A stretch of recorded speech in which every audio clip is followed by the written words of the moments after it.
things, they said one of the next things we longed for and looked after was to advance learning and perpetuate it to posterity, dreading to leave an illiterate ministry to the churches. That's Harvard University. That's why it started. And yet today, Harvard is very different than that. Amen? In fact, if anything, Harvard and many of those colleges and universities would probably be proponents of everything but that. Isn't that sad?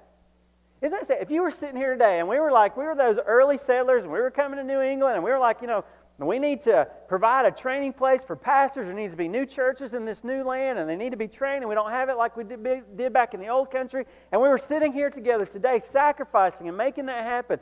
Wouldn't it kind of upset us that 300 or 400 years later they were doing something a whole lot different? Even opposing what we had done?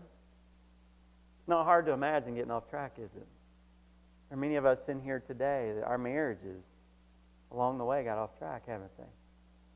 We started with such hope. We started with such promise, with so many dreams and goals for our marriage. And along the way, it's very easy, isn't it, to really get off track. You know what happens a lot in churches? That's not hard for us to imagine either, is it?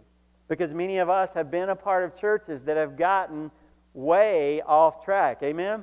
I mean, I think probably every church you've ever been a part of probably started... People don't start things for no good reason, right? They probably started for a good reason. They probably started for godly reasons, but somewhere along the way, it got political. Somewhere along the way, man started deciding things instead of God leading things.